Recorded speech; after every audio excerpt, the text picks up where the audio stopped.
Hey guys, welcome back to Clueless Gamers. I'm Pete. And I'm Brian. And welcome back to finally another First and 10 edition here on the podcast. This is going to cover a number of weeks. Basically, we're going to wrap up week 9, which is the one that we previewed, and then we're going to do 10, 11, and then 12, the most recent week we'll actually talk about, and we'll preview week 13. I apologize mostly here for why we've been gone for about a month. I've had a lot of things going on in my life, so it's been hard for me and Brian to kind of get together. So I'll take the blame on that. So if there's any games when we quickly kind of run through them and how wrong or right we were, and you want to talk about them from weeks ago since they're technically old news, comment below. We would love to talk to you about that. We're just not going to have time here in the show to detail something from like 3 weeks ago. So Brian, how you been, buddy? Thanks for joining me. Yeah, it's always fun.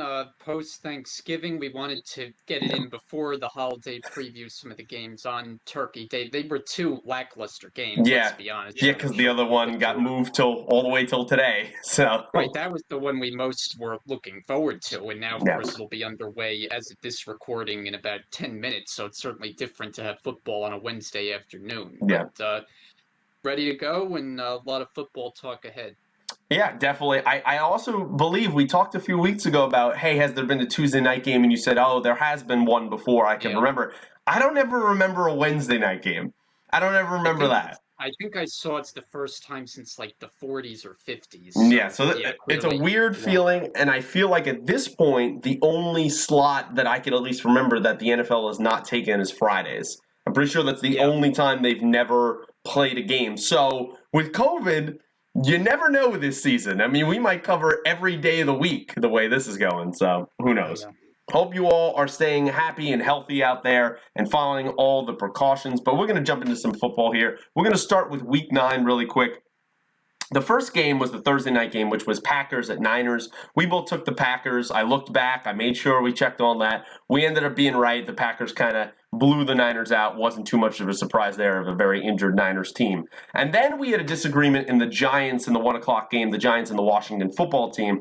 I took Washington. Brian took the Giants. Brian ended up being right. The Giants have swept this season series. 2 of their wins are now against their division rival. And it was another very, very close game, just like their first matchup, but still the Giants pulled it out. We switched over to the Bears and the Titans. We both took the Titans. We expected them to bounce back after a couple weeks of kind of struggling. They lost to Cincinnati, and they handled the Bears pretty well. The final score will seem like the game was close, but it was really the Bears getting some garbage time touchdowns, so the Titans handled that pretty well. And then the Lions played the Vikings. We disagreed here. Brian over there took the Lions, and I took the Vikings. Brian said, and I quote, "I don't want to be fooled by the Vikings again." Well, you were fooled again. You're fooled again, Brian.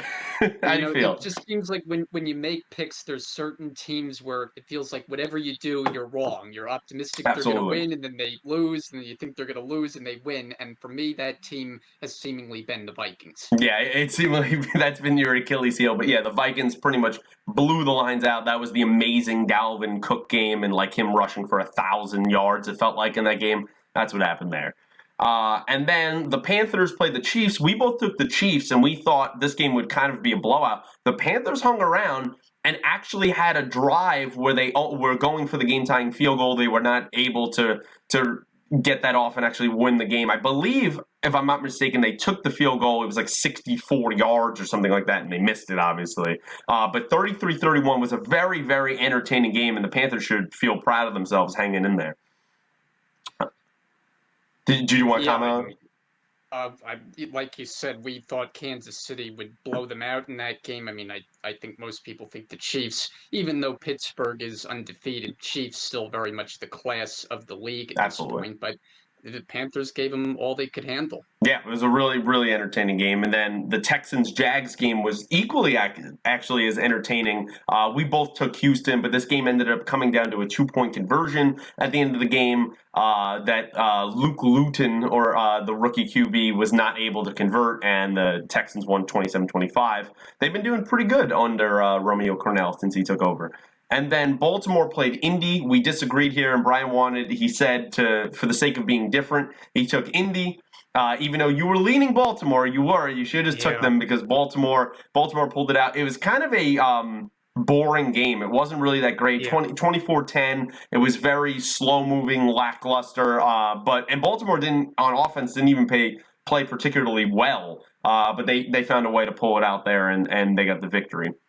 And the Colts actually had the early lead in that game. Yeah. I was feeling pretty good. Lamar Jackson was kind of struggling. The Colts have had some very good defensive performances this year, but then Lamar kind of turned on the Jets in the second half and made it into a pretty comfortable Baltimore victory. Yeah, he showed a little bit why he was the MVP, but only in little pockets. He's had a decent statistical season, but nowhere near last season. And that also attributes they've had a lot of injuries, especially on the offensive line. So I'll give him somewhat of a pass there. And then probably the game of the week was Seattle and Buffalo. It was a really great game.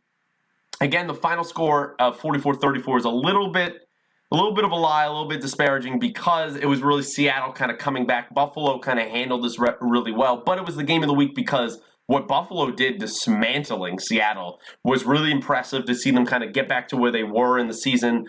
We both took Seattle, so we were both wrong here, and Buffalo ended up kind of dominating the game, even though the score didn't look like that. Yeah, and we've talked about how Josh Allen, he's had some very big games and then he kind of had a midseason swoon. Well, that was the game that kind of got him back on track. And of course, it says a lot about the Seattle defense, which Yeah. has been an Achilles heel for them big time all season. Yeah, and they definitely have improved that lately, and we'll talk about that when we go into Week 12. But at that point, massively struggling, had some injuries, wasn't great. Buffalo handling another NFC West team. And then the Broncos went into Atlanta. Atlanta ended up pulling it out. Again, the final score here, 34-27. Denver scored a lot of garbage time points there. You were wondering the fourth quarter, is Atlanta going to blow another lead here? But they were able to hang on. I took Denver. You took Atlanta. You ended up being right. And this team is playing really well under Raheem Morris. They keep playing hard and winning games for this football coach, this interim football coach. Yeah, definitely playing a more spirited football early on in the season. Things were not going well and made the head coaching change. That seemed like it was much needed, and they've definitely played better since. Yeah, definitely. And then Las Vegas and the Chargers, we didn't know what to make of this game. We both ended up taking the Raiders.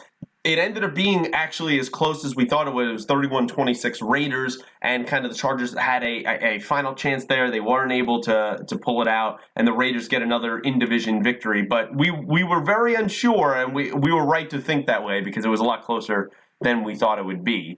The Steelers and the Cowboys, this is a game that was a complete enigma in Week 9. We overwhelmingly took the Steelers, as probably everyone in America did that's not named a Cowboys fan. And the Cowboys had legitimate chances to win this game. The final score was 24-19. For a second there, it looked like Big Ben was going to be out maybe for the year or at least a number of weeks. He took a real shot to his knee. He still ended up throwing a touchdown that he limped to the locker room, even left before the extra point. But the Steelers hung on, and they found a way to win this game. So it was a close one, way closer than we thought. Much closer, and give the Cowboys credit. That was quarterback Garrett Gilbert in the revolving door at the position, who actually played pretty well, and a Cowboys season that has just not been good. You thought maybe they were coming back. They were riding high off that big win in Minnesota, and then we saw what happened on Thanksgiving. So the Cowboys continue to be an enigma and really a lost season in what's been a lost division. No, absolutely. And we will talk more about the Cowboys as we go on here tonight in this podcast, or this afternoon, I should say. And then in Week 9, we had Miami play the Cardinals. We both took the Cardinals, but I looked back and I said, keep an eye out on the Cardinals because they've laid a couple stinkers this year in their losses. At that point, they had 2 losses. And they played a great game against Miami, but Tua, in the duel between Tua in his second start and Kyler in the desert, Tua got the edge and won 34-31. Was a really fascinating and entertaining game. It was Miami on the road. You don't typically like rookie quarterbacks, and I think that was his first road start in a tough opponent in Arizona. So, yeah, that was certainly an unexpected result. Yeah, unexpected, but not unwelcome, as they say, right? And then we went to the Sunday night game, and we went to the Saints and the Bucks, and we both took the Bucks this time around, and the Saints annihilated them. 38-3. It was, in some stretches, hard to watch. I mean, like, the Saints blew them off the field. Brady had no idea what was going on. Maybe the worst game he's ever played as a pro. I mean, he looked lost. Like, it looked like in that moment he needed to retire. Like, that's how bad it looked. And the defense was just shredded on short fields, was shredded down the field even when the Saints had long drives. And Drew Brees, he put on a masterpiece. Hey, that was a rather stunning performance. I mean, it seems like a long time ago now, but the Bucks were starting to become the darlings of the league, where people were Yeah. thinking maybe this is a Super Bowl team. And then it really started with that Monday night performance against the Giants, where they won, but not The week convincingly. before. And they've had some very lackluster performances since, none bigger than that game against the Saints. I mean, that was just non-competitive football from the start. Yeah, that was rough. I wish we did a podcast after that week because we would have went so much more into depth with that game. We don't have time here, but man, if you definitely want to talk to us down below or something, we'd be happy to talk about a game like that. And then the final game was the Patriots at the Jets on Monday night. We both took the Patriots, and I looked back and I said, don't be surprised, Brian, if this game is way closer than you think it is. And it was. And I said, I expect Cam Newton to make a couple plays to pull this game out. I basically predicted exactly what happened because the Patriots win 30-27. Cam drives them down the field for the late field goal, and they're able to pull off the victory and not be that team that gave the Jets their first win. Right, and the Jets, I believe, were leading at the half of this game, and there was a Yep. lot of talk on Twitter about, oh, Bill Belichick is definitely losing this game on purpose. Well, it turned out they did win.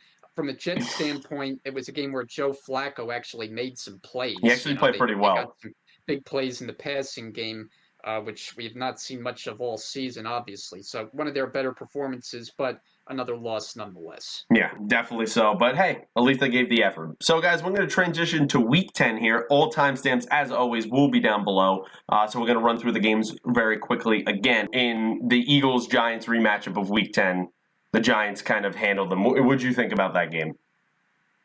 Yeah, I mean, we both thought Philly, but the NFC East, who really knows when these teams play? I mean, No the one knows. division has been so strange. They've shown many graphics on the broadcast. You go back like 15 years, there's not a consistent winner of the division. No. Everyone seems to have a hand in it, and that's just the way this division is. It's always unpredictable, it's always wide open, and when the two teams play in the division, you really just never know what can happen. Yeah, and Philly, I think we could talk about later, has been a massive letdown. Oh my goodness. It's not been a good look. I think it starts with the quarterback. Yeah, it definitely starts with quarterback, and we'll dive more into that later. The Thursday night game that week was the Colts against the Titans.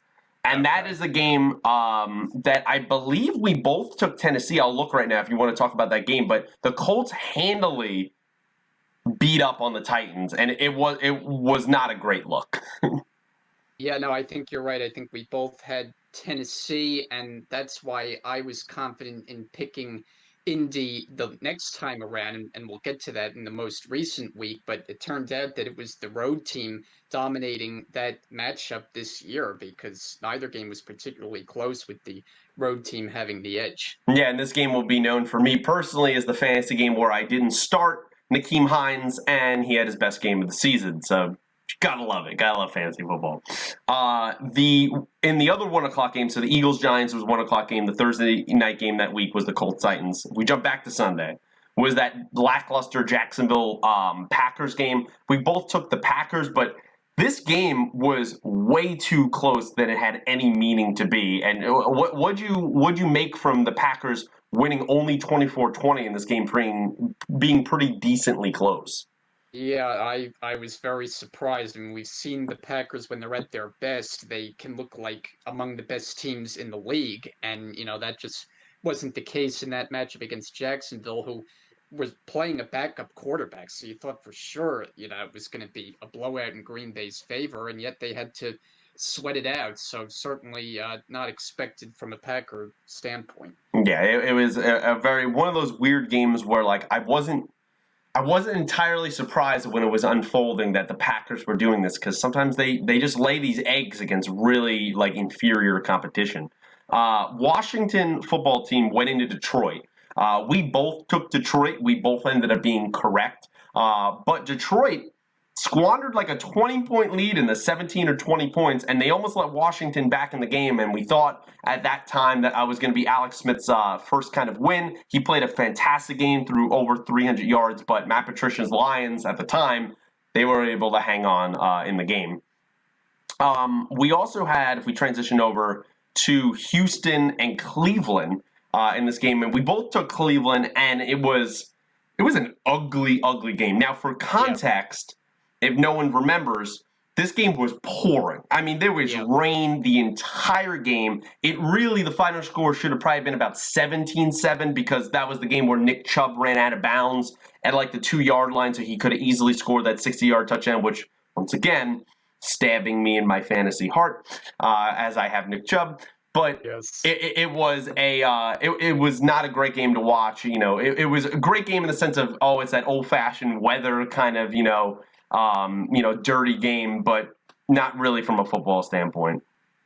It had gotten delayed at the start because of lightning. I think that's the only reason games end up getting delayed. They certainly play through any kind of heavy rain. So it was, as you said, a very weird game, low scoring, not a lot of offense. And that Chubb play is what sticks out because you always remember those from fantasy perspective. I remember years ago, Maurice Jones-Drew had a famous case of that where he took a knee instead of going into the end zone. But, it's about the game first as opposed to fantasy. Exactly. That's a football move. It was the completely smart move to do. It didn't. If you scored, the game was probably over. There was like 20 seconds left, and you were up by 10. So that's where I could argue he could have just scored, but I understand what he was going for.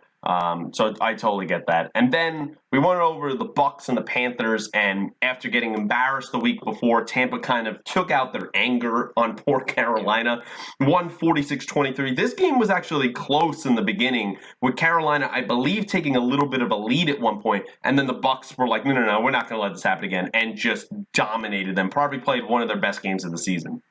Yeah, and it was close early. It was the second half that the Bucs just took off. Because I remember monitoring this game, looking at the score and seeing that Carolina was right in it. As you said, they had the lead at one point, and then it was like you looked up and wow, 46 points. They just kind of exploded in the second half there with Brady and company. Yeah, absolutely. Another game if we go over to was the Chargers and Miami. You took the Chargers. I took Miami. And I kind of want to get your thoughts on how you feel about that just because Miami ended up pulling it out 29-21. Miami was on a roll there. They had won a bunch of games in a row, and then they had a big setback. But I just kind of thought that spot was ripe for a Dolphin not so great performance. They're riding high off that road game in Arizona. I thought coming home, Chargers can be unpredictable. Now this year it's been another kind of lost year for them, even though Herbert has had his share of great performances. So I just thought that was going to be a game where he outdueled the fellow rookie quarterback, but it wasn't to be as Miami just kind of continued their role. Yep, definitely 100%. And then we jump over to the Seattle, visited the Rams, my Rams. You took the Rams, I took Seattle. You ended up being right there. The Rams, for some reason, just seemed to play really, really good football games, win or loss against Pete Carroll's Seahawks. And the Rams were able to pull out a much-needed victory coming off of the bye after they got not even embarrassed. They really threw the game away against Miami right before the bye week with 4 turnovers. And we'll talk about their most recent outcome. But at that time, huge win for the Rams. Huge, huge. Yeah, I mean, your team, it's been kind of a roller coaster ride. It was the last podcast we did that you just eviscerated them from pillar to post. I did. After That's that good. game I like in that. Miami. And they came back with very strong performances after that. And we'll get to eventually their latest game, which was a big letdown, a divisional matchup. But it's very hard what to make of your football team this season. I know, yeah. We'll talk about that more. But they're one of the most, I would say, inconsistent teams in the entire league. We went over to Denver and Las Vegas, and believe it or not, Brian, you took Denver. I just looked, and I took Las Vegas. Las Vegas won 37-12. They kind of completely just flummoxed Drew Lock. I mean, he threw 4 picks in this game. He had no idea what was going on, and the Raiders won handily. Yeah, you bring that up, and there's some games that you think back to your picks, and it's just like, why did I pick that? Yeah, I've been We'll there. get to one in the most recent week involving one of the local teams, but I just think my thinking there was there's some teams that I just don't know exactly what to make of. The Raiders are one of those predictable. I thought it was a spot where Denver at least could have made it a close game, and it turned out to be completely the opposite. So sometimes that happens. Hey, sometimes it happens, right? It's the nature of making picks. Now, we're not going to talk about it long because we got to keep going on. But this is the Bills-Cardinals game. This is the famous game, right? So we both ended Oh up yeah. taking we both ended up taking Buffalo, and you know what? We should have been right because Yeah. Buffalo scores with like 40 seconds left. The great touchdown to Diggs. Somehow this defense let the Cardinals get all the way down the field for a Hail Mary on a great play by Kyler Murray and DeAndre Hopkins, respectively, and they end up pulling it out 32-30, a miracle of the season. I mean, just one of the greatest plays you'll ever see. The throw by the play all around. I mean, Murray scrambling toward the sideline. I'm not even sure how he mustered the strength to get that I don't know. throw off on the Throwing to move. his left after he just escaped the defensive line, I don't know how he did it. The whole thing, and then the fact that Hopkins is just blanketed on the play by defenders and is able to leap and come down with the ball, just absolutely stunning, and that's just as good as it gets. I mean, a Hail Mary to win the game, just unbelievable. Yeah, I 100% agree with you there. Not as entertaining was the Niners visiting the Saints. We both took the Saints. The Saints won pretty handily. This game is more known to be famous for. This is the game where Drew Brees, they say, fractured 11 ribs and punctured his lung, and he's been out since then when Winston came in and kind of just held and righted the ship so they could pull out the victory. Yeah, and lately for the Saints, which I'm sure we'll get into, the interesting decision not to go to Winston as the quarterback, but rather Taysom Hill, and so far it's worked out. Now, the last game, it was bizarre circumstances in And we'll talk Denver, about which, that. Yeah. yeah, but that's where the Saints are at this point. Yeah, definitely. And then the Cincinnati Pittsburgh game was even less entertaining. We both took Pittsburgh. Pittsburgh dominated them. I kind of feel bad for the Bengals. It's just what happened there. And then the Sunday night game was the Ravens of the Patriots, which was another game that they played in the rain. It was pouring a lot of this game. I believe, let me check here. I believe we both took Baltimore, but Yeah, New England pulled this game out 23-17. that was a very We surprising did. result. I mean, you talk about teams that you don't know what to make of. The Patriots, Yeah. I really just had no idea. I Yeah. mean, I thought maybe they'd go into Houston and win. They lose that game, and then they beat Arizona, which I actually called, but it's just been a wild year for the Yeah. Patriots. You don't know what to make of Cam Newton. The thought of him being benched, and they stick with him. So it's just been a very unpatriot-like year, but they're going along. They're going along. We'll talk about that more as we go on here. But yeah, a weird game, and Lamar did not play well, and I understand it was weather, but you would think Baltimore being the great running team they were, that would be perfect conditions for them, and they just were not up to the task. And then the Monday night game was a pretty boring one in the Vikings and Chicago. We both took Minnesota. Minnesota handled it. It was 19-13. I mean, it wasn't a great game to watch, and Chicago continues to sink. All right, guys. So again, timestamps are down below. We're going to switch over to week 11 here, and then we can finally get back to normal after we covered some of this stuff here. Week 11 started with the Thursday night game, which was Cardinals at Seahawks. The Seahawks ended up winning that game 28-21. It was a very testy, a lot of fighting happened during this game. Some injuries happened. What was your take kind of on that game on that Thursday night, Brian? Yeah, not surprised that Seattle won. I always am comfortable taking the Seahawks, especially when they're at home. So, I remember right, it was a pretty good game for Russell Wilson. I mean, that Yeah. offense has just been so fun to watch all season. That duo at wide receiver. It's just so strange with Seattle that you think back years and how their defense was the calling card with that team, and now I'm it's more. just totally different. Their defense is leaky. They give up big plays all the time. They win because of that offense and Russell Wilson, which brings it every week. Yeah, I feel like every team in this division that Seattle plays, whether it be the Rams or the Cardinals or the Niners, they play them well, and they're always great games. Like some of these other matchups in the division can end up being blowouts, but it feels like whoever Seattle plays is a great game. This was another good one. It was very feisty. We both took Seattle. We both ended up being correct. If we jump over to the Sunday games of Week 11, and we start with Atlanta at New Orleans, believe it or not, I took Atlanta. Again, you want to talk about one of those picks that you think about. You took New Orleans. You ended up being right. This was the first game that, as you mentioned earlier, Taysom Hill started. Interesting, they went with him over Winston, even though Winston was the guy that came in the previous week when Breeze went out to the injury with the Niners. What'd you make of Hill starting this and how he played? Yeah, it was a slow start for the Saints in that game. I know you and I both talked that we question whether Taysom Hill can be the regular quarterback going forward. Yeah. And, there's a lot of skeptics out there, I think rightfully so. The one who's not a skeptic is Sean Payton, who No. just seems to love the guy.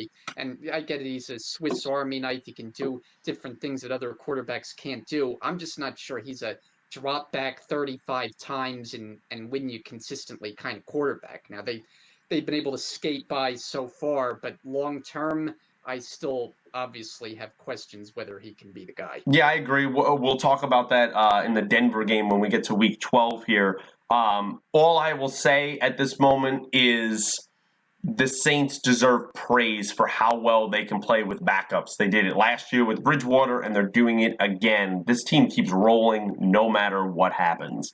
The Cincinnati-Washington game was that week. We both took Cincinnati, and you know what? We probably would have been right because Cincinnati was leading Washington. I believe it was like 9-7. They didn't score a single point after the tragic injury of Joe Burrow.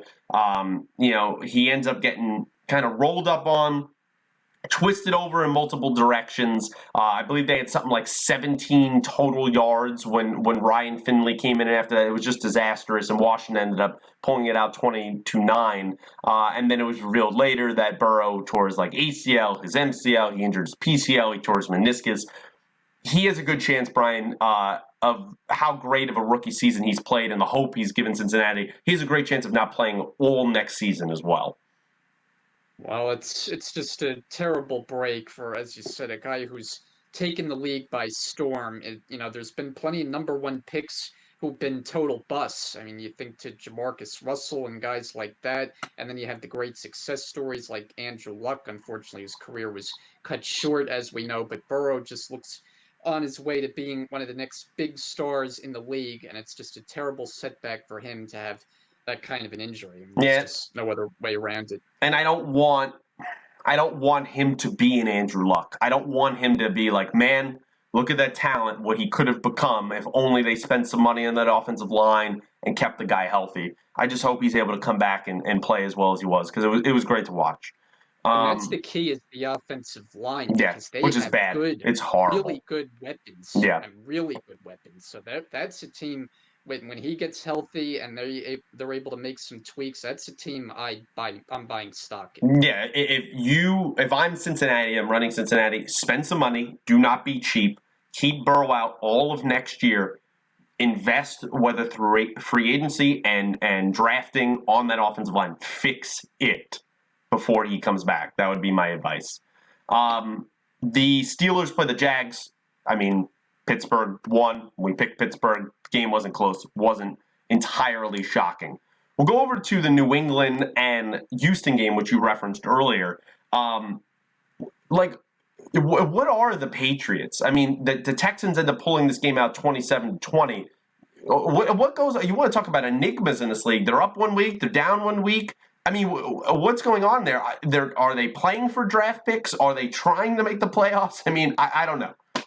I don't know either. I'd be really interested to know what does Bill Belichick think of this team. Right? Yeah. It's just, I mean, I think you summed it up well. You just don't know, and it's just so different because normally year after year, you look at the Patriots and you pencil them in or pen them in, Sharpie them in for at least 12 wins. And, it's no problem. And this year, obviously, circumstances are different. So it's a different kind of year. Yeah, and we both took New England, and we both ended up being wrong because they played so great the week before against Baltimore. You go, it's Houston. They always dominate Houston, and wasn't the case there. The Panthers and Detroit game, we both we both took Detroit because they had scored 20 plus points in like a numerous amount of games. It was actually decently impressive, even though they haven't won. I say that stat to say that they scored a whopping 0 points and lost 20-0 against the Panthers, which was a shocking performance. But hey, give credit to the Panthers, man. This team has stayed in there and rebuilding clearly. They've played pretty well this year. Yeah, well, and I think one reason that you and I both went the other way with that game is Carolina didn't have Bridgewater. They were playing the backup quarterback who PJ ended up Walker. playing pretty well, right? And so he made some plays, and Detroit didn't. That's basically what it came down to in a shutout at the hands of Carolina. Yeah, and a game, if we transition over, that we disagreed with, you took Philly and I took Cleveland in that matchup, and Cleveland ended up winning 22-17. You know, the Eagles are just they're a mess. They're a disappointment. We'll talk about them more in Week 12. I'll save my thoughts for there. But yeah, Cleveland just and another ugly game. Cleveland kind of had 3 games in a row in this stretch where it was just downpouring every single home game. And I guess that's just what you expect there in the middle of Ohio. Yeah, that was a game that I saw a lot of because we got it here locally on Fox, so I watched a lot of it, and my takeaway was the Eagles just coming up short again, where the problem starts with the quarterback, and we thought Carson Wentz was really going to be the real deal for that team, and unfortunately, it just hasn't been the case since that devastating injury. Remember, he had been playing at an MVP level before Yeah. that, and he's just not the same. Now, I get it. There's a lot of excuses for him, and the offense is kind of a mess. He hasn't had a lot of weapons to work with. I think this year he's been the most sacked quarterback in the league. Yeah. But when you watch him, he's just wildly inaccurate with the football. I mean, he's missing receivers. It's over the head. He's missing them short. It just doesn't look like a winning quarterback at this point. Yeah, no, I definitely agree. I got some stuff to say there if we jump into Week 12. Maybe one of the great games of Week 11 was Tennessee-Baltimore. You took Baltimore, I took Tennessee. Tennessee wins in overtime 30-24 on the walk-off run there by Derrick Henry. I watched pretty much all of this game. It was great. It was very entertaining. It was very smash mouth, exactly what I expected. You had Tennessee kind of come out and, in my opinion, wrongly kind of disrespect Baltimore, where they were rubbing their cleats on the logo. That caused a little scuffle beforehand. It's very feisty during the game, and then after the game, Vrabel couldn't even get a handshake from John Harbaugh, who refused. But hey, Tennessee continues to own Baltimore, and this rivalry I know they've had games in the past, but with Ray Lewis and Eddie George and all that, but it's been a renewed rivalry in 2 games here in 2020, both in Baltimore, both won by Tennessee. Yeah, and both in Baltimore. So Yeah. another very impressive performance from Tennessee. They've just seemingly found a formula that works for them. And it's with that power running game and the star that Derrick Henry has become in this league. It seems that Ryan Tannehill has taken a big step back after he was playing really well A little bit. earlier on in the year. But this is a team that just finds a way to win games. And I think Mike Vrabel deserves a lot of credit for really changing the culture of that team and making them one of the better teams in the league now. Yeah, I 100% agree. The Jets and the Chargers also played in Week 11. We both took the Chargers. Chargers won. There's not much to talk about there. Flacco actually, again, played pretty well and kind of kept the Jets respectable. But yeah, Chargers you can't blow a game against the Jets, man. So at least they were able to pull that out. And then we'll go over to the Miami and Denver game. We both took Miami, and somehow Denver wins this game where Miami played horrible. We'll talk about it more in Week 12, but this is the game where Tua got sat, and they put in Fitzpatrick again. They're driving the field, and then Fitzpatrick does what Fitzpatrick does and throws a pick in the end zone, and Denver able to pull out. Really not a great performance from Miami.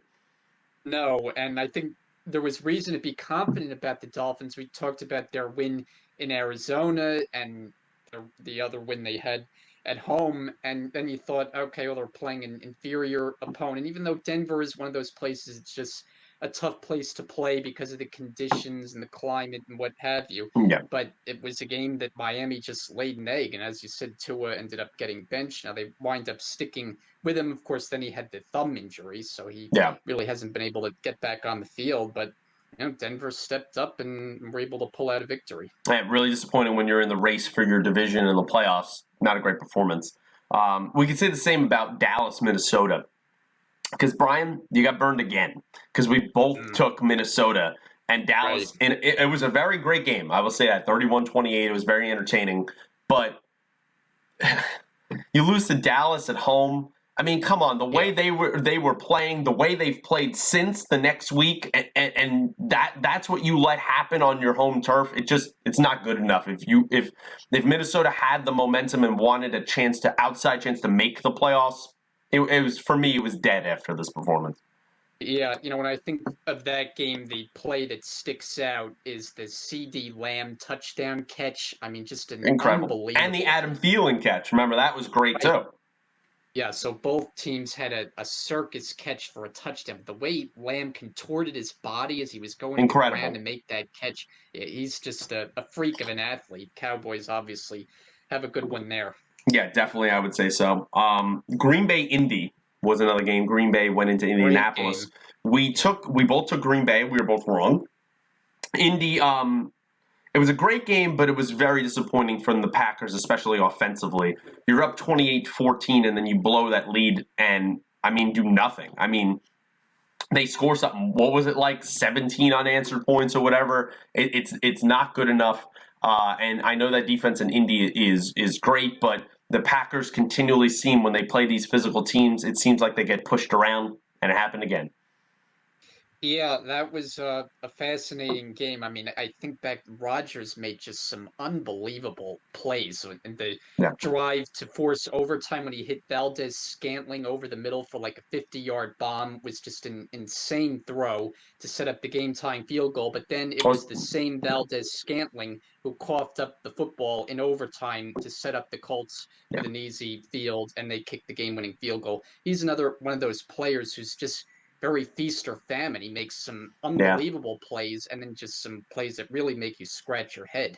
Yeah, the Ricardo Blankenship, the famous man there with the goggles, ended up winning in overtime for them 34-31. So we get burned again on another pick. And so we'll go to the Sunday night game where we were both right, and we both picked Kansas City over the Raiders. But another fantastic game of these two teams. Both games have been split. The Raiders won the first one. The Chiefs now won this one. But they've been fantastic games both times. And truly, Patrick Mahomes, hey, man, you leave him time. He drives the field. He's got a chance for a field goal to go to overtime. He goes, we don't need to do that. Hits a wide open Kelsey kind of on a broken coverage. He just kind of makes a play up, and the Chiefs pull it out. Yeah, I give credit, though, to the Raiders.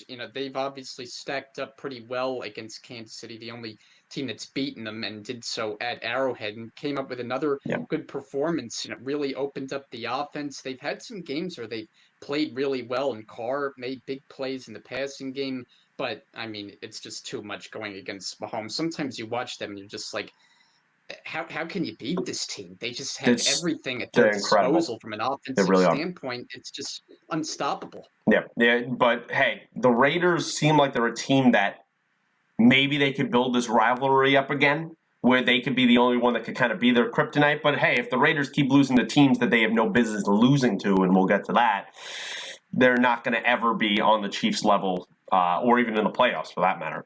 The final game of that week was my Rams went into Tampa. We both took Tampa. We were both wrong, and I'm happy about that because the Rams needed, again, to get some momentum going, a much-needed win at the time. They pull it out 27-24. It was a very back-and-forth game. It looked like Tampa had the momentum a little bit, and then the Rams kind of came back there. They didn't really get, on the stat sheet, pressure against Brady, but they got him enough in his face that he was moving the pocket. He threw two really, really bad picks. Goff also threw an equally bad pick as well. And with Cooper Kupp and Woods both going over 120 yards in this game, they were just picking apart Tampa's defense, and they were able to pull it out. Also, important to highlight that great touchdown by Mike Evans, the first touchdown, where he kind of wrestled through two defenders, including Troy Hill, and just dragged them into the end zone. Shows how strong of a guy he really is.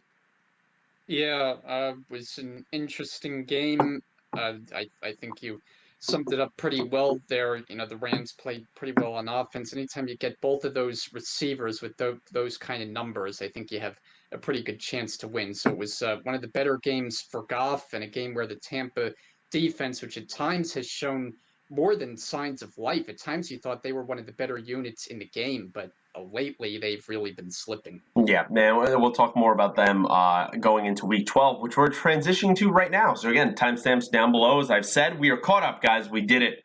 We did it, and I think we've done pretty well. That being said, so we don't have a million hours we're making you listen to this. We're also probably going to equally go through Week 12 almost just as quickly.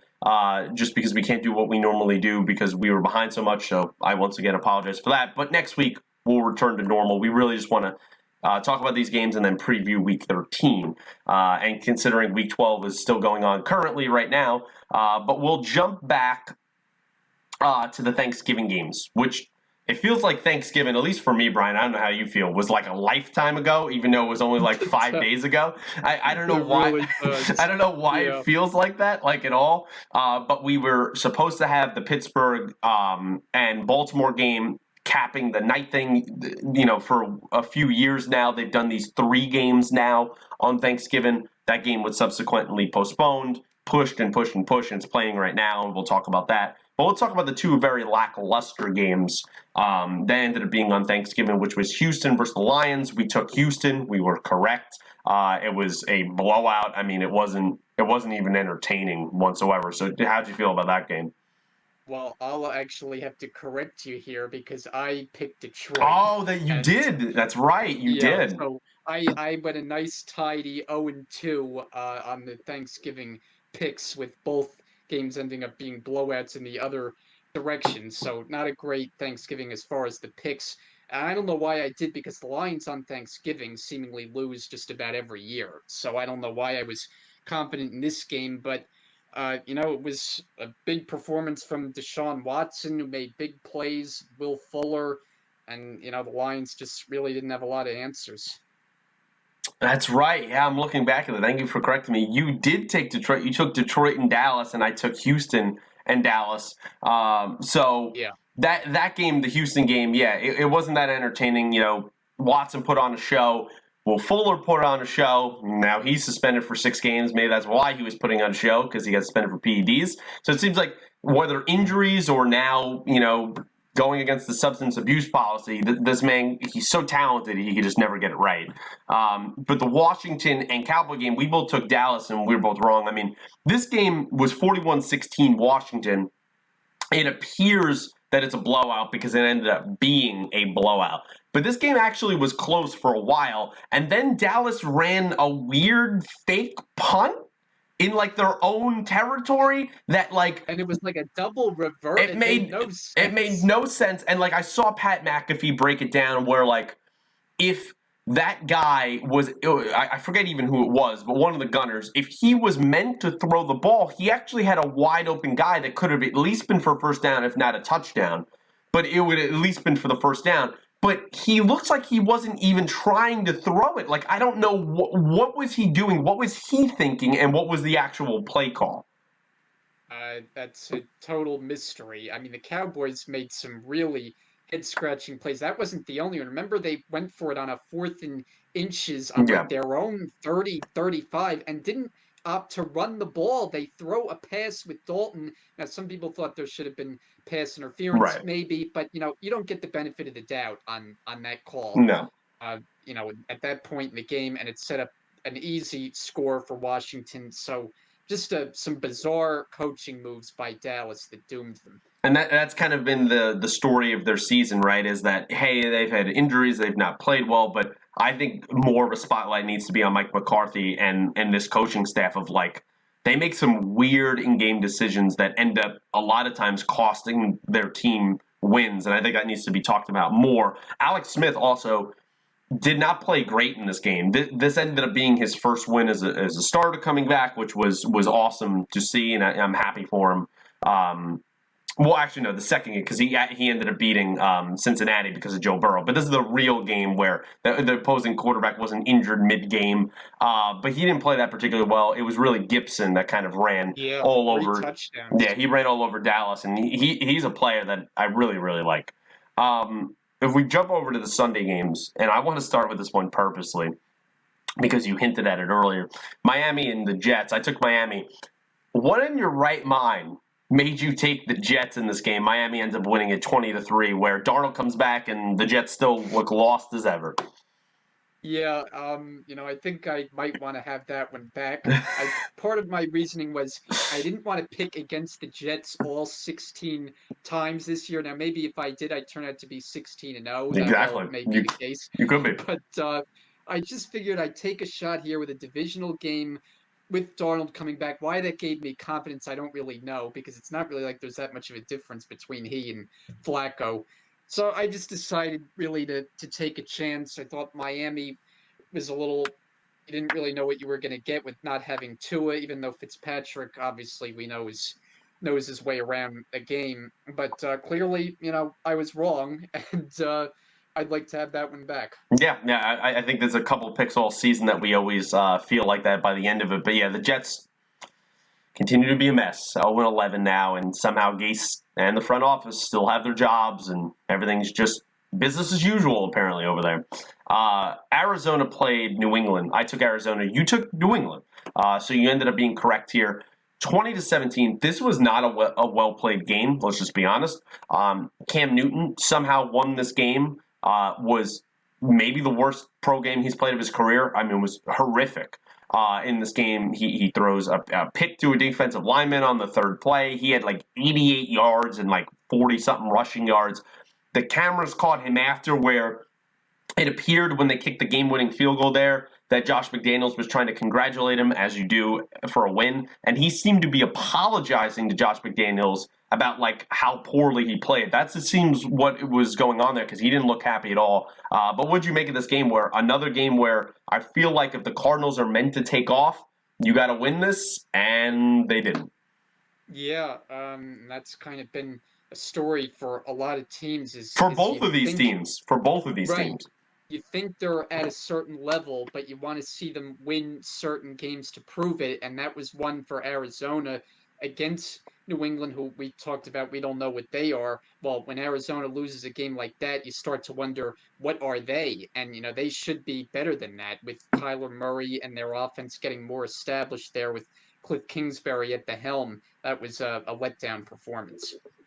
Yeah, it certainly was a letdown performance. And yeah, the Patriots are the other side of the enigma where, hey, you lose in Houston, you beat Baltimore, but you beat Arizona. But, like, I don't know what to make of them or what's going on there and what the future kind of holds for that team because I can't blame it all on Cam. I do think they need, like, a legitimate franchise quarterback. I don't know if Cam is going to work here or even be a starter anymore, but this team is devoid of offensive pieces. I mean, it's just their offensive line is good, but they need some serious juice at running back and wide receiver. And Bill hasn't shown kind of a tendency to pick well when he does at wide receiver in the skill position. So I don't know what to make of the Patriots.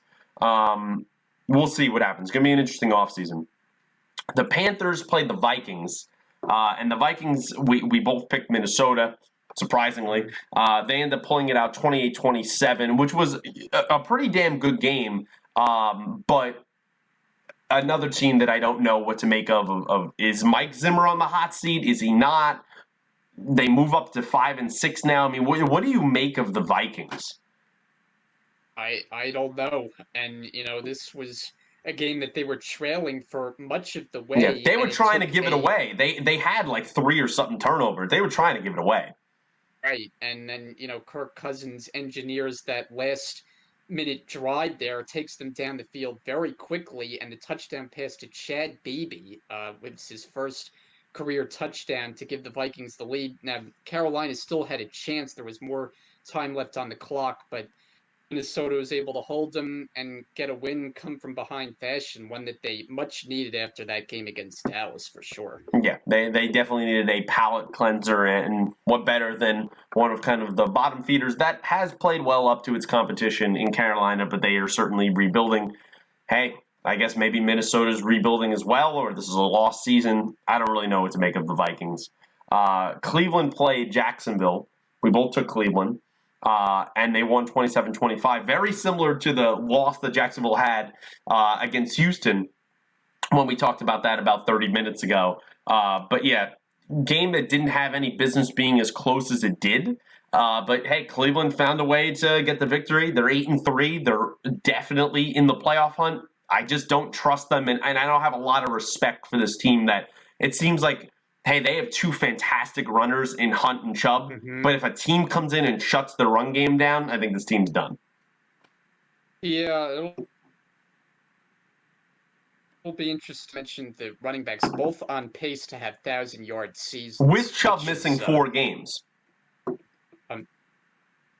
Yeah, exactly. As you got delayed there for a second, but I thought the Browns were going to be an improved team. Clearly, they have been. Now their offense without Odell Beckham, Jarvis Landry has stepped up in a big way. Baker Mayfield has continued to be kind of what is he on a week-to-week basis. Yeah. But I think as long as they rely on that running game, they're going to win some games, and that formula could be dangerous come January. Yeah, he's kind of just let's just call it. He's a game manager, right? I mean, that's what he is, right? Even as a first overall pick, that's kind of what he's become, and it's a letdown because I did like him in college. I do like his bravado, but hey, it is what it is. I did want to say because I forgot in the Minnesota and Carolina game. Remember, Chad Beebe had that fumble on special teams where he kind of gave Carolina the ability to get the field goal, and it looked like all hope was lost. He got a great redemption story with that the final touchdown on that final drive there. So I forgot to say that. I did want to say that. And I don't know if you watched. Did you see Adam Thielen, because he's in COVID-19 for this week? Did you see his reaction at home to that touchdown? No. Oh, you should look it up. It's great. It was great to have him watch it with his family and his kids there. I like that excitement where he probably, you never want to be able to be sitting at home. You want to be there with your team. But in these uncertain times, it was cool to see just his reaction live. And then we'll jump over to the Tennessee and Colts game. You took the Colts, I took Tennessee, and Tennessee kind of got payback. And this is a weird season split where the Colts dominated Tennessee in Tennessee, and now Tennessee comes into Indianapolis and dominates the Colts. And this game was close early on. It was 7-7, it was 14-14, and then Tennessee just ran with it. And at the end of the game, you had the Colts trying to go for some onside kicks to get back in the game, and it pops up, boom, to A.J. Brown. Thank you, my fantasy team. And he kind of runs in for his second touchdown on special teams. So it was the Titans asserting dominance. Derrick Henry took over 3 touchdowns, was just running. He was making those guys look like high school players, and the Titans seem to be back on track now. Yeah, definitely. I mean, earlier on in the season, they kind of went through that mid-season swoon against some tough teams, Kansas City and others. But then they've really turned it on. That Baltimore game, that's a game that could give a team a lot of confidence, and they followed up with a big divisional win. So Tennessee looks like they're going to be a tough out once again. Yeah, I love Derrick Henry, man. It's just, it makes you wonder, was Tennessee just not doing what they're supposed to be doing when he sat basically for 2 years behind DeMarco Murray? Was he not ready? Because why was this guy not getting more touches? Look at what he's doing to the league. And it's questions at the time he was drafted. People said he's definitely not a first-round pick. I think he wound up going in the second round. Mm-hmm. But what kind of pro he would be after a stellar career at Alabama? Well, you should just come to know these Alabama running backs. Chances are going to be great. I mean, Trent Richardson notwithstanding, a lot of them have been outstanding. Yeah, I think that was people's fears, and I want to say I'll give credit to them rebuilding this offensive line, like Roger Saffold coming over from the Rams. That was a great signing.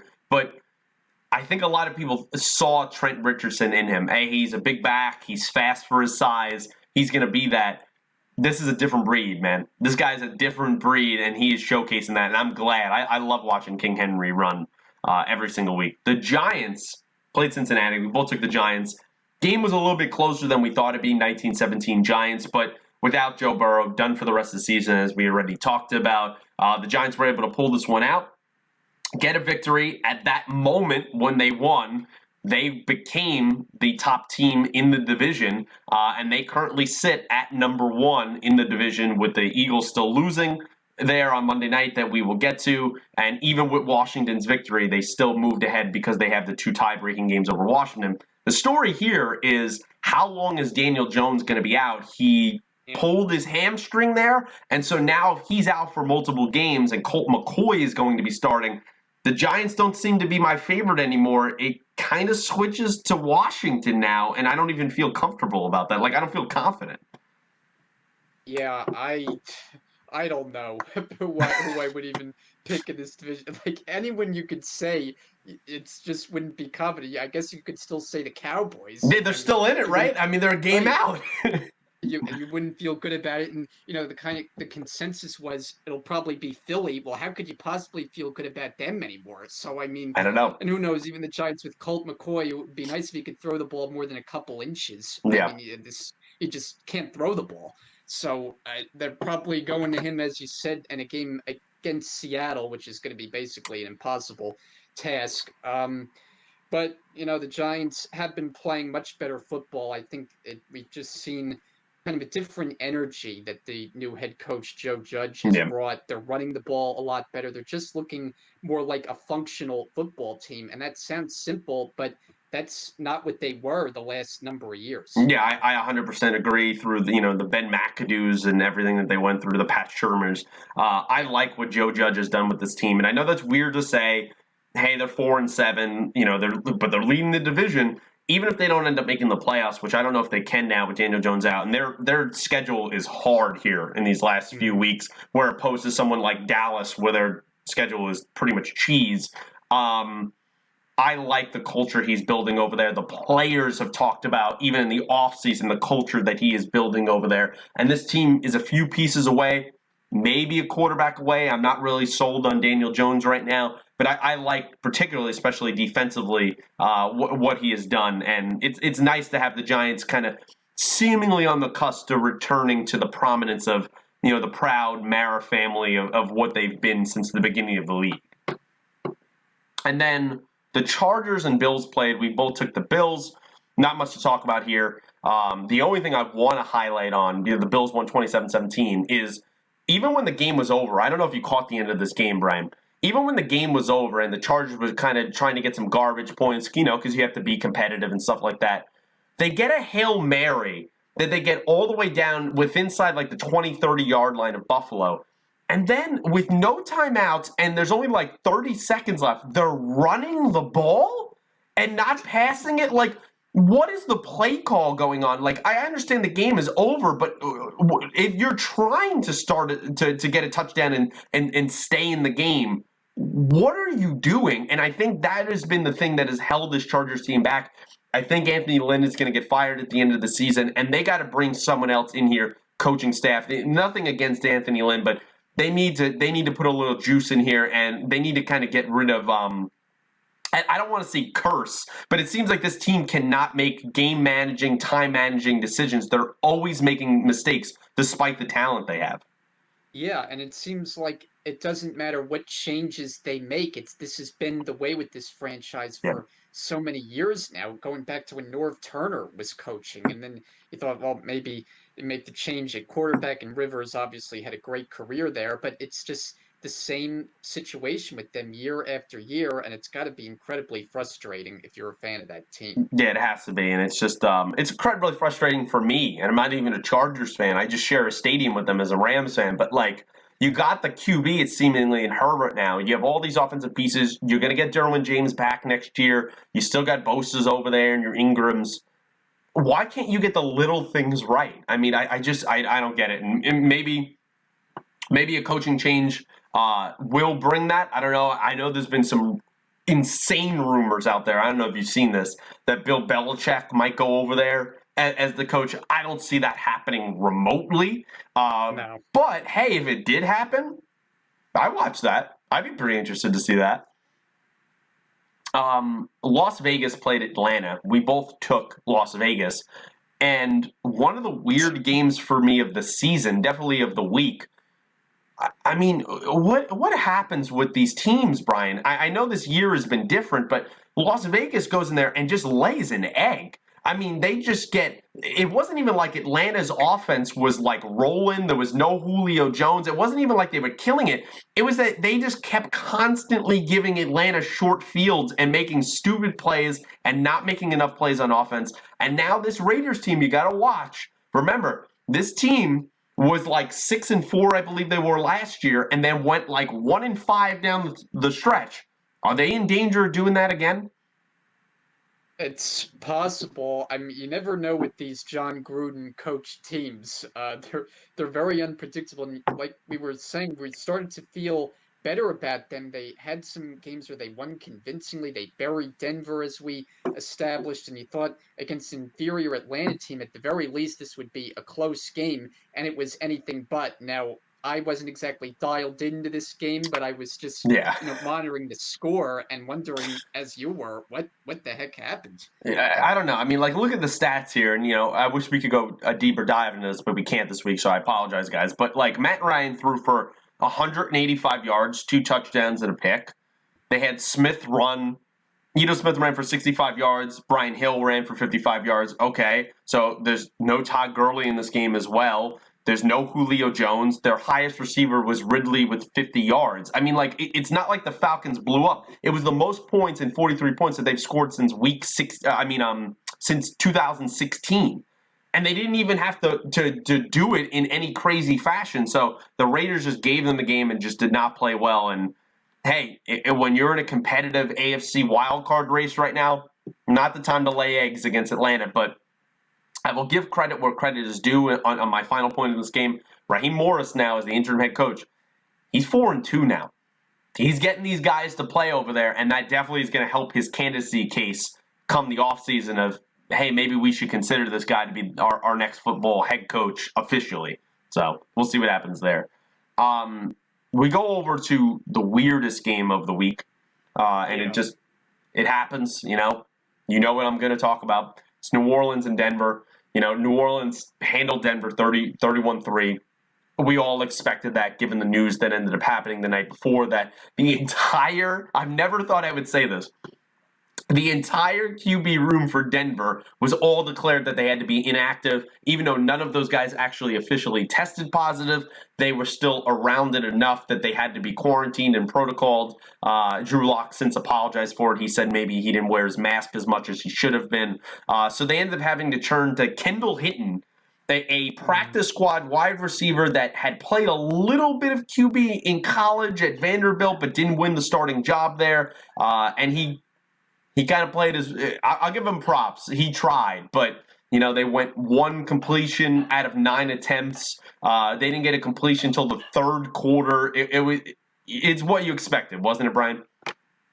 Yeah, it was. I mean, once you heard that was the story with Denver, you knew which way you were going to go with this game, even though it could be unpredictable from a Saints perspective because you don't exactly know what you're getting from Taysom Hill at the quarterback spot. But I mean, unprecedented circumstances to be sure. Not having a single quarterback available, there's no way you can operate as a football team without a quarterback. So I mean, it made for a great story that a guy who's never been a quarterback was able to start at that position, but it was an impossible situation for Denver. And it was a game too where the Saints won, and that defense has really played well and got it together lately. But Taysom Hill wasn't impressive either. I mean, there was a certain amount of time, I forget, I think it was like the second quarter, and anyone could correct me if I'm wrong in the comments, or you could as well, Brian. But I'm pretty sure neither team had a completion until the mid-second quarter.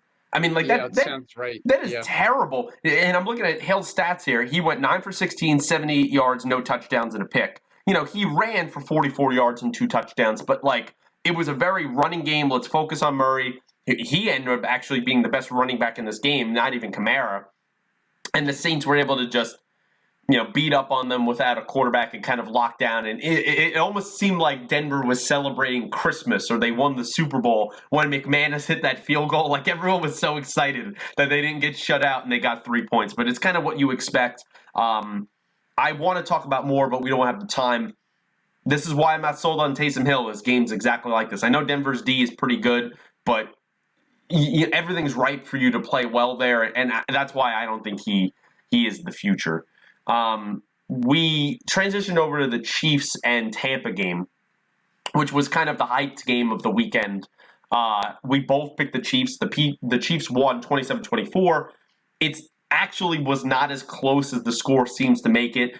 Kind of Tampa, I call it a little bit of garbage time. I know some people argue like, oh, well, they got back in the game and they still had a chance with 4 minutes to go. And, Tampa's D couldn't stop, Kansas City, who can. But no, I feel like Kansas City, if they wanted to, they let their foot off the gas a little bit. This team has the tendency to do that sometimes. And my only question from this game, Brian, is I tweeted this out. Does Tampa Bay, did their defense and Todd Bowles, do they know who Tyreek Hill was before the game, or like I'm confused how he had 203 yards in the first quarter. Like I'm confused what happened there. I mean, what was your take on that? That was a performance the likes of which I don't think I've ever seen before in my years watching football. To have one player go off like that, and I mean, it was just big play after big play for touchdowns. And yeah, I mean, it's a good point that you raise. And Todd Bowles has a very good reputation as a defensive coordinator, and it just looked like his defense was totally unprepared. It was like, yeah, you're facing only the best offense maybe we've ever seen, Yeah. and they just acted like they were completely not ready, and Hill just exploded. The Chiefs set the tone early, and I completely agree. I think they took the foot off the gas in this game. They could have easily put up 40 plus points. So the game winds up being a 3-point game, but it was totally in Kansas City's favor. Yeah, Kansas City sometimes gets a little too cute, as other analysts will say, and they had like Travis Kelce try to throw a touchdown pass there, and then it ends up that, remember, Kansas City was driving and they were about to score, and then Shaq Barrett came in, caused a fumble, and then Tampa Bay comes down the field and scores from that. So they got a little too cute. I think they just had this game handily, and to me, how do you single cover Tyreek Hill? Like, how was there single cover? How did you not figure that out until like late in the third quarter? He ends up with 269 yards and 3 touchdowns. He had 203 of those in the first quarter. Like, Yep. I mean, come on. I know this team has weapons, but what are we doing here? And then we go over to the Sunday night game, which was Bears and Packers, which I know it's the old rivalry, and it was sad to see that we couldn't get that stadium packed like it's been in past years. They showed some of those clips on Monday night, but the Packers handled the Bears very easily. Remember, the Bears, once upon a time, Brian, they were 5-1. They're 5-6. They're in a complete slide. They have no idea what's going on at quarterback. Trubisky was starting again because of the Foles, hip injury, and the Packers and Rodgers kind of made a statement game of like, hey, I'm right there with Mahomes in the MVP race once again. That was a game, another one. I mean, the score makes it look like, not that it was competitive, but it wasn't even as close as 41-25. That game by halftime was completely over. I mean, Rodgers just played at an unbelievable level. It seems like he played some of his best games at home against the Bears, and that was certainly another one.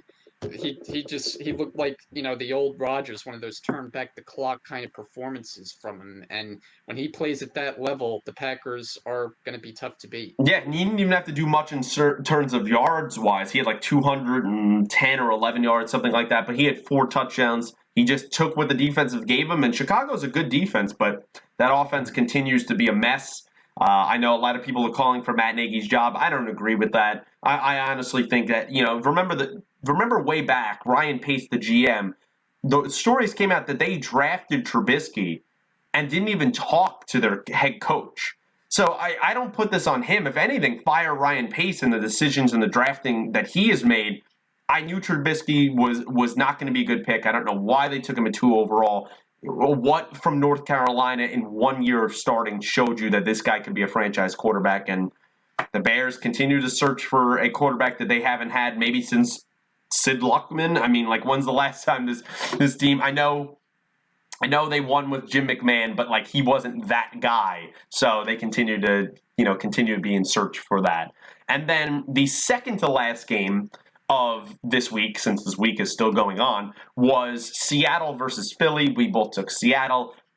Another game where they won 23-17. That's a lie, that score there, because Philly threw that Hail Mary there to Dallas Goedert there at the end of the game. So Philly was completely handled. They were lost. They had no idea what was going on. DK Metcalf was torching Darius Slay. I don't know why they were so stubborn to have him be single coverage the entire game. Maybe they looked at the Ram game and they thought, oh, hey, if Jalen Ramsey can do it, even though he wasn't in single coverage the entire game on DK Metcalf, I can do it. Well, Jalen Ramsey's a different kind of player, and we also play them every single year, twice a year, so you have a little more familiarity there. So a game that Seattle handled, and Philly continues to drop. If they won this game, they would be in first place, and now they drop all the way to the bottom of the division. Yeah, and not only did Philly get the Hail Mary at the end to make it look better, they got a 2-point conversion, which I gather made a lot of bettors happy as it allowed Philly to cover the point spread. But yeah, it was a game that Russell Wilson made big plays. Metcalf was his go-to guy. Boy, is that guy fun to watch. He's good. His size, the way he gets down the field, makes catches in traffic.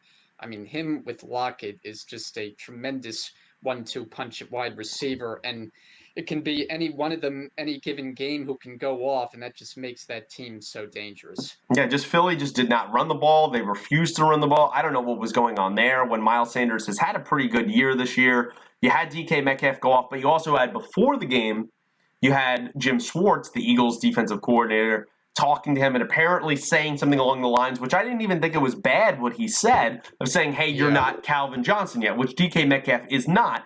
But why give someone bulletin board material right before you're about to play them? And then, DK Metcalf goes off for that and then tweets after. He tweets the Michael Jordan meme. Did you see that? Where he said, well, and I took that personally. And so, and you see what happened there. And you never want to give guys with that kind of talent the ability to go, hey, here's one more thing of why I want you guys to beat us. Don't give them bulletin board material. Just don't do it. I think what I will say, though, Chris Carson returned, hey, if Seattle can get healthy, but we got to see what happens with this Wentz-Jalen Hurts situation. We're not going to talk about it a lot right now because, we're kind of hamstrung by time here, but I feel like that's going to be down the stretch here. I'm interested to watch.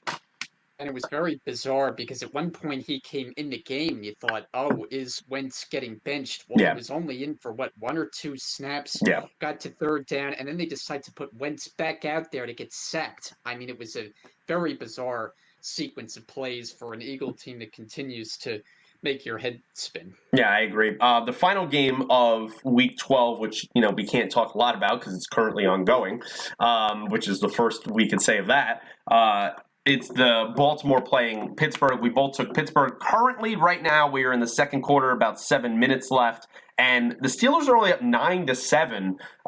It's a divisional matchup. Those are the black and blue games, right? So you figured that Baltimore would hang around, but hey, the Steelers, they can't let this one get away with all of those people out with COVID on Baltimore. I know they're missing James Conner, but I hope they don't let this game slip away. Like that would be really bad to lose your undefeated season to a very, I can't say injured, but, out because of circumstances there in Baltimore. Yeah, and RG3 quarterbacking for Baltimore in this game. So it's another matchup, though, where you just never know because the Ravens know the Steelers better than anybody, and if there is a team that's going to beat them, even with these circumstances, to me, it wouldn't be a surprise for Baltimore to pull it off, even on the road, even though the Steelers are undefeated, and even though the Ravens obviously are dealing with a lot of different circumstances, it's just one of those games always can go either way. Yeah, and that's 2020, right? If you notice, listeners, if you hear this long, I did not talk about the Niners-Rams game because I don't want to be here all night.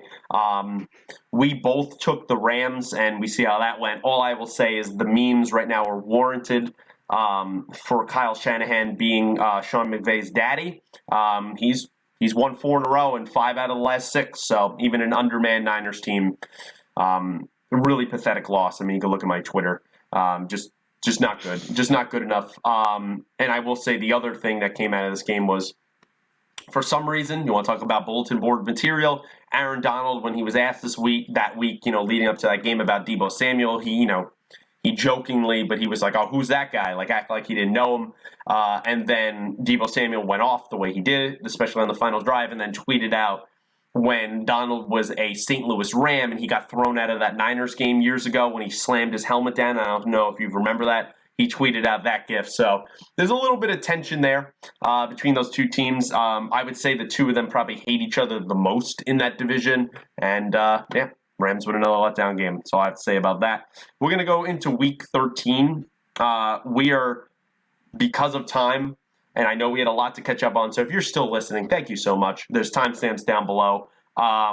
We're probably not going to preview these games like we normally do. We'll talk about them more next week. We're probably just going to give the picks, and we're going to wrap it up here just because we don't want to keep you here forever.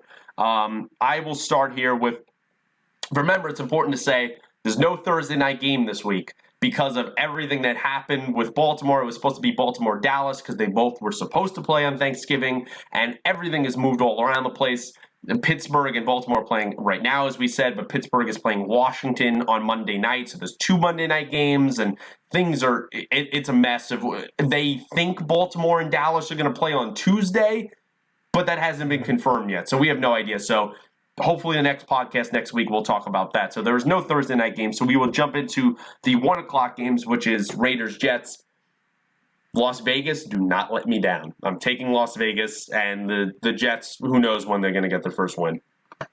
Yeah, Vegas, I think it's better to just go rapid fire, especially in the games that don't require a lot of analysis. So you're taking Vegas too? I am taking Vegas despite their performance last week. I think they really need to bounce back, and certainly I can't pick the Jets for a second straight week. I used my 1 pick already. Can't do it. Don't worry, buddy. Week 15, you'll get the win against us when the Jets play the Rams, because that's how the season seems to be going. Oh boy. Cleveland, Tennessee. I'm taking Tennessee. I think this is going to be a good game. I don't think it's going to be last year where Week 1 when Tennessee annihilated Cleveland. However, I just think when you're hamstrung by Baker Mayfield, Tennessee's going to be able to run roughshod on you, so that's what I expect to happen. Yeah, you look at this game, you expect there to be a lot of rushing yards, both sides. Both these teams heavily relying on their running games. Yeah. Tennessee, though, to me, the more well-balanced with the beast that is Derrick Henry. I like the Titans. And before we move on, I just need to turn on my light switch here, because if you've noticed, it's getting a little dark here. It's getting a little dark over there. So while Brian does that, I will talk about the Jags are playing Minnesota. I don't think the Minnesota's going to light. Yeah, let there be light. I don't think Minnesota's going to let me down again, and I don't think the Jags are going to get their second victory, the first since Week 1. So I'm taking Minnesota. Minnesota as well. I mean, Jacksonville has 1 win all year, and I talked about the Vikings being an enigma. I picked them and they lose. I'd be very surprised if I got You were going to be so mad next week if Minnesota somehow loses that. You're just going to go on a rant next week. Yeah. Cincinnati plays Miami. I'm going to take Miami. It looks like Fitzpatrick is going to start again. I mean, we don't really know. It's Wednesday as we're recording this, and that game's Sunday, so who knows? But that situation's been weird. We'll talk about that next week. But, yeah, with no Joe Burrow, I'm taking Miami. Yeah, Miami easily. Colts-Texans, I'm going to expect that the Colts are going to win this and not have some kind of division letdown. So I'm picking Indianapolis. Deshaun Watson is amazing, but Indy should win this game if they want to keep pace in the division and in the playoffs. Yeah, Colts have had some weird performances this year. That big win over Green Bay that we talked about, but they've had some clunkers when you don't expect it. I could see this one being one divisional road game, but I'm going to take the Colts to stay on top and win a close game. Yeah, Romeo Crennel now 4-3 as interim head coach there in Houston. The Lions play Chicago. This is a game where, it's just trash, right? Like, I really don't know who to pick. I have to pick Detroit because until Chicago can prove to me that they can win another game, especially the way they play offensively, I'm picking against them. I'm with you too, and don't forget about the storyline. Fired up after all the changes now. Matt Patricia out as the head coach. They Yes. fired the GM as well, and we've seen already this year the teams that have made the changes. The chances are the first game back they give you a big performance. I think that will be the case for the Lions here on the road against a sinking Bears team that has Yeah, lost 5 straight, lost its way. absolutely. They've definitely lost their way. And yes, we have not talked about the firing, which is what we do. We will talk about that next week. I promise. We just don't have the time currently. The Saints and Atlanta play. I'm going to take the Saints just because the way they've been playing. But as I said previously, I'm not really impressed with Taysom Hill has done. But Atlanta's played spirited, and I wouldn't be surprised if they could somehow win. But hey, this game was played 2-3 weeks ago, and it was a 24-9 game. I expect much of the same. Yeah, I agree. I think it'll be close. Again, divisional game on the road, but the Saints, they've just found a way to get the job done. Whatever circumstances have been thrown their way, thought, well, what would they be without Drew Brees? And they're still winning games somehow, some way. I think it continues Sunday. Yeah. The 4 or 5 games we switch into, we start off with the Rams and the Cardinals. I'm going to take the Cardinals. I know McVay is 6-0 against the Cardinals, and they've been kind of an enigma, but this has still been the best that they've played here, Arizona, of late in recent years. This is a big test, and the Rams need to win this game, but I just don't think they're going to pull it out because I don't know what this team is. I have no idea, but hopefully I'm wrong, but I'm taking Arizona. I'm gonna go with your Rams. It seems like the games that I pick the Rams and you don't, I seem to be right. I hope you're right. I hope Maybe you're right. that's like your strategy here. But yeah, I don't really have great reasons. The Rams have been so up and down. Goff has been so up and down. Last week was a real clunker, as you documented on Twitter as part of your rant. So I think he'll bounce back with his weapons and come away with a victory. I hope so. I just right now I don't know what to make of that team. I don't really know what to make of either of those teams there, as they've been so much in flux this season. The Giants play Seattle, as we hinted to earlier. No Daniel Jones. I expect Seattle to kind of roll in this one. Yeah, I don't think you can expect much from Colt McCoy going into Seattle. The way the Seattle offense plays with Wilson, Giants defense has been improved, but that's too much to handle with those weapons. Yeah, and Seahawks. Seattle's defense, it is important to note, has improved. I think something like 19 sacks in their last 5 games. They've improved a lot there with the trade for Carlos Dunlap. Jamal Adams is back. L.J. Collier has played really well. Obviously, Bobby Wagner is still there, so they've definitely played a lot better. Eagles play the Packers. I'm going to take the Packers, but remember, one of the only losses the Packers had last season was to that Philly team in Green Bay. Right. The Eagles desperate. Maybe they play a little bit spirited, but they're another team, much like Chicago right now. Until you can prove to me offensively that you can compete with some of these better teams, I'm going to pick against you. Yeah, it's the Packers. I think they're going to continue their role offensively. Rodgers has started to get some production out of other weapons, which is one thing I think has been important for them. It's not just Devontae Adams. Valdez Scantling's had his moments, Lazard as well. So they're starting to get some other guys in the mix, and I think they cruise against Philly, which you just can't possibly have any confidence in. No, not at all. The other 425 game, the final one, is the Patriots and the Chargers. I'm actually going to take the Chargers just because I don't know what to make of the Patriots. The Chargers I know have been a letdown, but I just think they're offensively more scary, and I think Herbert's going to be able to make a few more plays in this game, so I'm taking the Chargers. This is an interesting one. I think I'm going to go the other way here and go with New England. Again, do I have a really good reason? No, but I think my main thing is the Chargers. Chances are they're going to find a way to lose the game. So Yeah, I can't be confident in them. I think it's going to be a close game, but give me New England. Yeah, I could see going that way. There's some feeling in my gut that the Chargers are going to be able to do this. And then the Sunday night game is the Broncos Chiefs. I mean, we don't really have to talk about this. I think it would be quite a letdown if the Chiefs end up losing this game, especially at home. So I'm taking the Chiefs. Chiefs. That offense is just it's a machine, a well-oiled machine. Yeah, 100%. And especially with we think Denver's getting their quarterbacks this week, but it's all a mess. They haven't been practicing. It's kind of the reality of 2020. 2 Monday night games, as I mentioned earlier. Washington is going into Pittsburgh at the moment. I mean, anything could change this season, But again, don't have to talk about this a lot. I feel Pittsburgh, despite whatever the outcome of this game is, they're going to roll.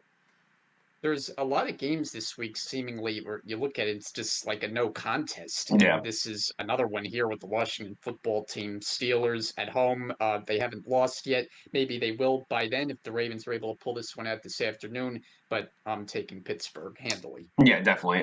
Bills in the second Monday night game, the original Monday night game against the Niners. I know the Niners just played really up last week. I know they can play really well, but I expect the Bills to not pull a Rams and be able to handle this against Nick Mullins. So I'm picking the Bills to win this. I'm going to go with the 49ers. I think this is a team that you just can't quite count out. All that they've been through No. and the amount of injuries that they've dealt with this season.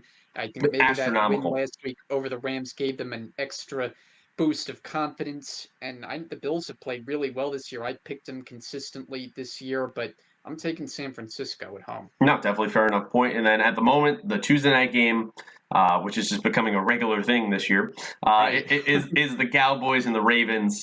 I think it'd be, again, as I said in the Pittsburgh game and the Kansas City game, massive letdown if Baltimore loses to Dallas. So I'm picking Baltimore. I'll take Baltimore, but I could see this game being close. I don't know why. Dallas, you thought that Minnesota game that would just be a run over for Minnesota, and they went in there and played very competitively and won. I could see them somehow keeping this one close. I don't really know how, but Ravens just clearly the better team, I both mean, sides of the ball. maybe, but I see it more as the Arizona game against Dallas, where they're just gonna light this team up. Like, this is gonna be Baltimore's game where they're like, hey, this is what we used to be. So we'll see what happens. Two teams on the bye this week: the Bucs and the Panthers. I believe, barring any COVID, this is the final week of buys. So that'll be that. But who knows what could happen week to week. So guys, if you're still here all the way at the end of this very long podcast, we tried to go as quickly as possible. There was just a ton of content to go through.